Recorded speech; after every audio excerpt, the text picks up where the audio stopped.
count how many people you interacted with today. Now think about how many commodities you interacted with. Most likely, the commodities outnumber the people tenfold. We wear commodities, eat commodities, drive, sleep, and walk in commodities.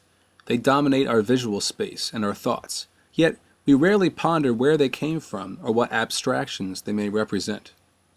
Because our social relations are obscured by commodities, they take on a power over us. Instead of needing a coercive army of knights like a feudal landlord did, commodities themselves compel us to do things. The need for commodities compels us to work for someone else for a living. The profit we create for capitalists compels them to compete and exploit for a living. The hidden hand of the market is the coercive nature of capitalist social relations exercised through the faceless, inanimate form of commodities. In a capitalist society, we often have the feeling that our lives are out of our control, dominated by impersonal forces that we never really see. But actually, those forces are all around us for us to see. They are commodities. Through these commodities, we can see the abstraction that is the social relations of capitalism. If we look closely, we would see that those commodities are just products of work that we ourselves did. That is, we are being dominated by ourselves. That is what it means to talk about alienation in a capitalist society. When you eat a potato, you are having a relation between yourself and a potato. This is not a very interesting or mysterious relation to discuss. You like potatoes, you eat them, your stomach gets full.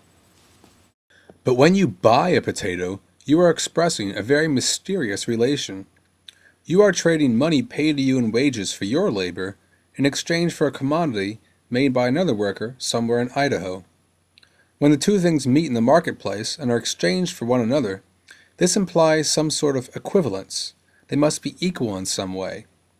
A pack of cigarettes equals 2 hot dogs, a pair of shoes equals 3 t-shirts.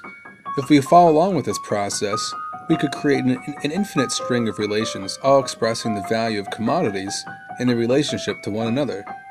This means there must be some value behind commodities. They must all express varying amounts of some common substance.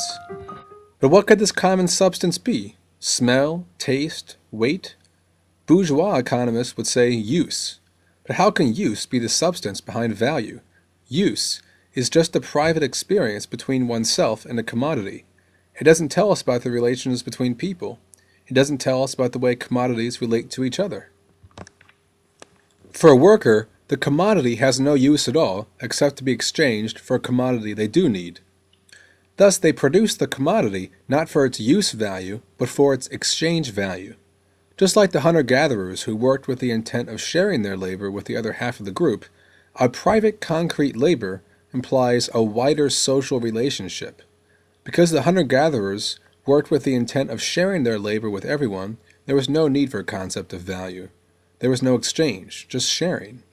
In a capitalist society, where our labor is coordinated via exchange, we need some way of determining the value of the things we exchange, so that we know how much labor to devote to what activities. Now the mystery is already solved. The hidden substance behind value is labor itself. It is human labor in the abstract that gives a commodity its exchange value. This idea that labor is the substance of value is called the labor theory of value. It is one of the oldest ideas in the history of economics. There are just 2 puzzles left to unravel before we have a complete picture of commodities and their values. They both involve the relationship of the individual laborer to the group, of the concrete to the abstract. Human labor is diverse. Some people dig ditches, others give haircuts or serve coffee. How can we reduce all of this concrete work to some abstract notion of value? We do this in the same way that any relation between concrete and abstract proceeds, by identifying what is universal about a relationship. Because the abstraction doesn't exist by itself, because it must be expressed through the world of the concrete, we must look at specific relations to discover what is universal about a relation.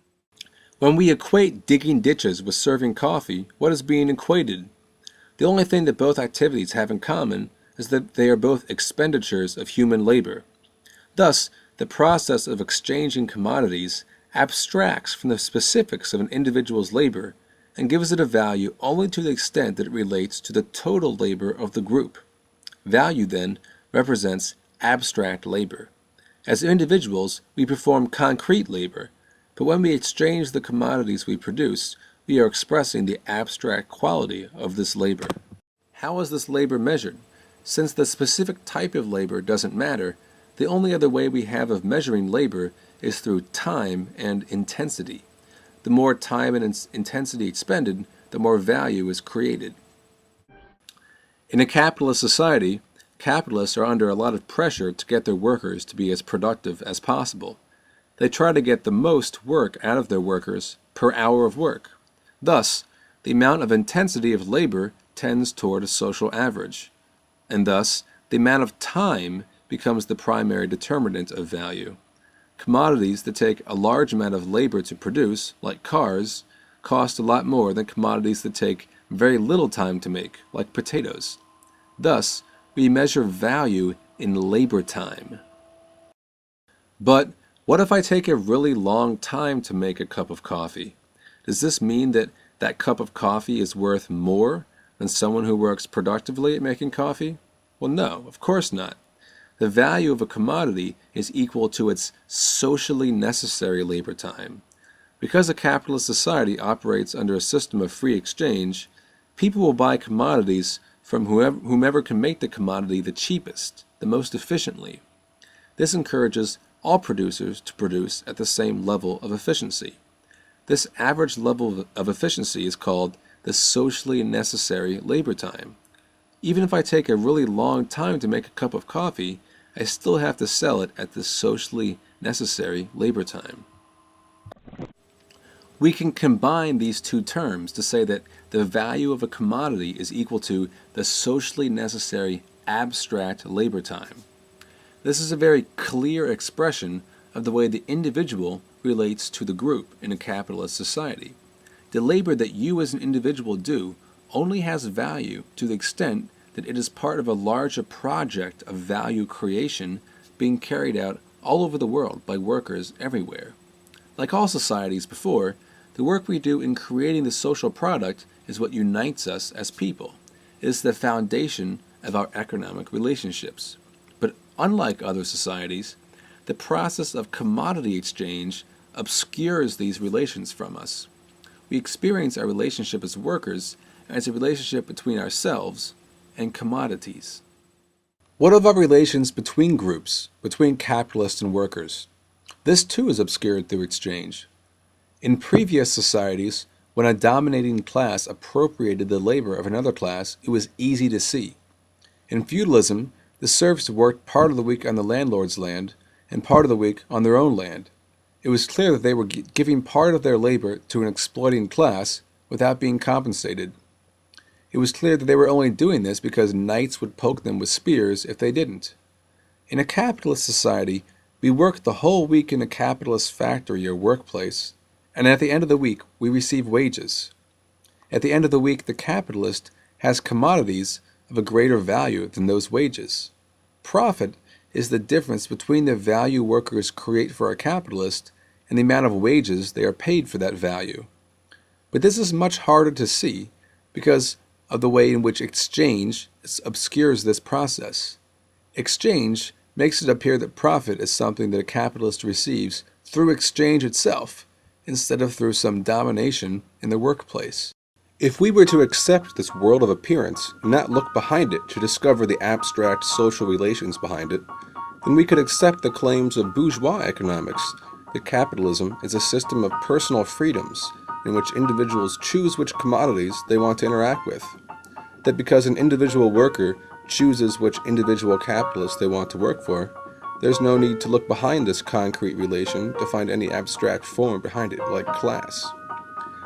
By treating the subjective experience of our relations with commodities as the only relevant perspective, bourgeois economics is able to avoid addressing the coercive social relations which lay behind our concrete subjective experiences.